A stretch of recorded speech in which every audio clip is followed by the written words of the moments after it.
This wasn't luck. Look, Arsenal's defence is scary, and I don't think anyone is going to be ready for it. Look, Liverpool are going to try and find a way through. And luckily for them, they probably will have VAR on their side this weekend. But even then, I think they're going to find it difficult. And the good news is, I think this Arsenal defence is evolving. There's some things to look forward to with this Arsenal defence that I'm thinking, wow.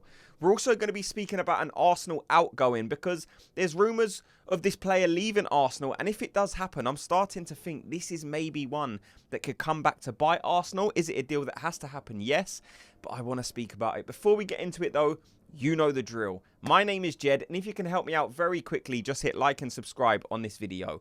So we're going to be speaking about the Arsenal defence, but first of all, what defence would you play against Liverpool this weekend? Your back four, let me know in the comments section. So, the good thing is, Arsenal's defence is unbelievable. That's obviously a good thing. Like I said, this defence will be evolving. That is the strongest part of Arsenal's team, the defence. And I think we're going to be relying on that against Liverpool this weekend. Like, people hate the fact that Arsenal rely so heavily on that defence. But it's like, look, it's world class. It is probably the strongest part of this Arsenal team. So is it annoying that Arsenal at times will sit back and sit deep and defend what seems for their life at times? Yes, I kind of get it. But at the times, it's so successful. Teams struggle to break Arsenal down. We've had the best defence in the league for the past 3 seasons. And like I said, this defence is now evolving. We're being linked with this Hincapié, who we spoke about yesterday. And I didn't realise what type of player he was. This is a fullback, which is where I'm expecting him to play now. Now we probably will get minutes in that central area. But that left-back position, that whole left side could be reinvented for Arsenal. What have we been saying for the past couple of seasons? The majority of our play goes down that right-hand side because the left-hand side has been lacking. Now, we've seen recently, or in recent weeks and months, Calafiori playing in that left-back position offers something different to this Arsenal team in terms of an attacking sense. Now, is he vulnerable going backwards at times or being caught out of position? Yes.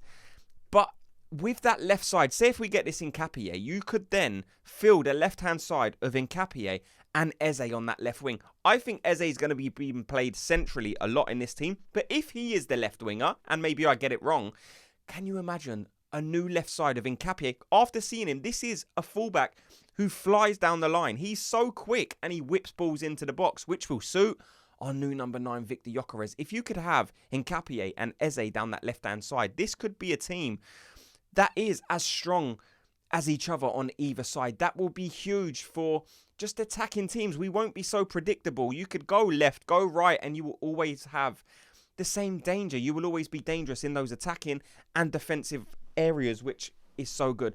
I want to focus on Liverpool this weekend because what do we do in this game? Like I said, let me know in the comment section what you go for. I think initially a lot of people would say, well, you go Calafiori, Gabriel, Saliba, and Timber. And that could well be the one we go for. And that might be the one I go for. The only thing is Calafiori going to be caught out of position too much against Mo Salah? Mo Salah could be the guy that you have to focus on in this game. He's probably their best attacker. Now, Ekitike actually looks very, very good, and he likes to drift in that left channel. We've got Timber on that side, who is defensively and offensively at times so good that the right-hand side don't panic me. I'm not saying the left-back position panics me, but you have to be aware of Mo Salah, who arguably has been the best Premier League player of the past 2-3 seasons. Whatever you want to say in terms of consistency, Mo Salah is so good, and you do have to be aware of it. For the past 2 seasons, I've been saying Mo Salah won't be as good this season as he was last season, and he's continually improved. So, for that reason, do you go for Lewis Skelly, who probably is defensively stronger?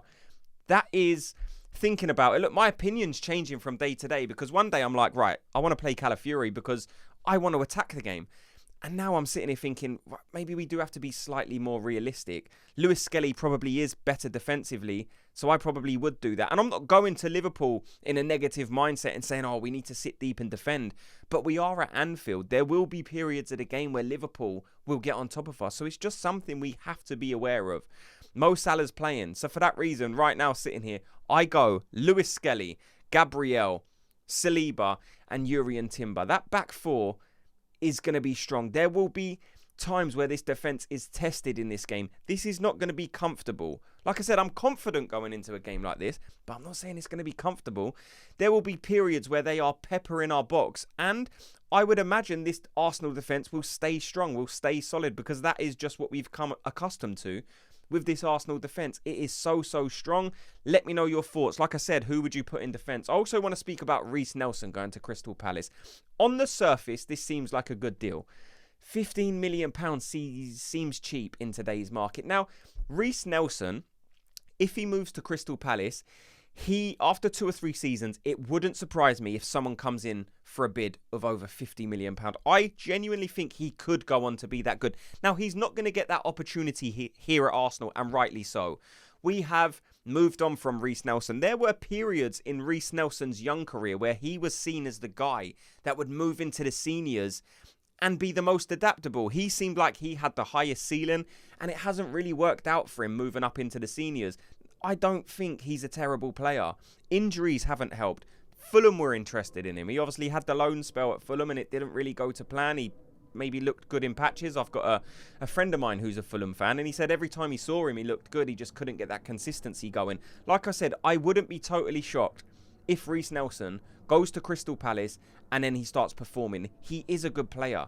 Technically, he's very good. He knows how to beat a man. If you get him on that left foot, I think he can even play with his right foot as well. Reiss Nelson is a good player and he will do good things. But £15 million, is that a good deal for Arsenal? It might just be getting to the point where we're like, we have to start selling these players. And if £15 million is cheap, but that's the only offer you've got, then he's worth £15 million. I've already spoke about people wanting these huge fees for players, and it's kind of like, I'm the same. If we can get 30 or 40 million for Reiss Nelson, of course, brilliant, do it. But the offers aren't there, so you can't sell players for these imaginary prices if clubs aren't offering money. That's just the way it goes. You can't just say, right, let's sell him to Saudi for 50, because who in Saudi is going to buy him for 50? These clubs have to be approaching us with offers. No one has for Reiss Nelson. Only Porto have for Kivior, and now Crystal Palace. Fulham are kind of in the race as well, but if these are the prices these clubs want to pay and no one else is interested in these players, unfortunately, that's just what they're worth. I want to speak about the League Cup as well, because Arsenal have got drawn against Port Vale. A game you would expect Arsenal can rest some players or have some experimentation. Look, we've now got 2 unbelievably strong teams, so even putting out it's probably disrespectful to call them this, a second string team or your second team. Some of the players are still unbelievable. It is still a team. I saw someone flash up the graphic of Arsenal's what would be second team. Players like Madueke, Reiss Nelson. Now, these guys will still feature in the first team, but you would say they're not a part of our best starting 11. Martinelli, Kivior, things like this. And the team is like 100% Premier League quality. If it was a team on its own and it played in the Premier League, it would probably be pushing top half. And that's what you want. Because when players get injured, you don't want your backup options or the players that are coming in for these injured players to be too much of a drop-off. That's when you start to lose points, when players inevitably get injured in a season. It has happened in previous seasons and it will happen this season. Players are going to get injured and you don't want the drop-off to be huge. When you lose a Saliba, you don't want the drop-off to be massive. Now we've got Ben White who can play that position. We've got Timber who can play centre-back. If we lose Kivior and he goes, or if you lose Gabriel to an injury, which has happened over the previous couple of seasons, you've got this Hincapié who can slot in there. We've got Calafiori. People are saying with this Hincapié deal, why are we buying him? We don't need him. Look, I think he could genuinely earn that left-back position. I don't know too much about him. I've only seen clips. I haven't seen him live. I'm not going to sit up here and pretend I know every detail about this guy, but I done the video yesterday when we're kind of stepping up this interest, and I thought, right, let's do some actual research on him. Let's actually watch some games. And the type of player he is, he could earn that left-back position. And people would say, well, that's unfair on Calafiori. That's unfair on Lewis Skelly. We've already got these players. We don't need this guy.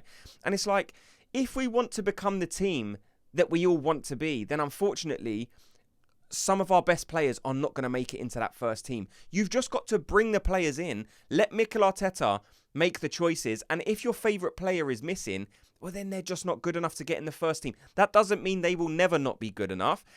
You want as many good players fighting for spaces, and if that means someone coming in, and a player I love, Odegaard, if he has to sit on the bench for Eze, for example, then fine. If it improves the team, then fine.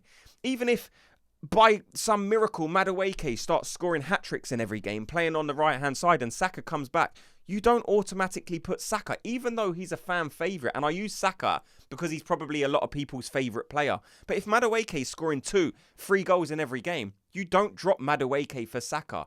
And that is the mentality of big clubs. Clubs like Real Madrid, Bayern Munich, they don't care what players. They just bring great players in and let them fight for the spot. And that's exactly how Arsenal should be. Bring in the players, let them fight it out. At times, some of your favourite players are going to be missing from the squad. But that means the squad is improving. The squad is getting better. And it means we're going to be more difficult to beat. Let me know your thoughts on everything you've heard in this video. Are you excited about this Arsenal defence, especially if Hincapié comes in? What are your thoughts on the back four against Liverpool? What would you go for? Thanks so much to everyone for watching and listening. Before you go, if you could help me out, just hit like and subscribe, and I'll speak to you all in tomorrow's video. Gooners, have a good day.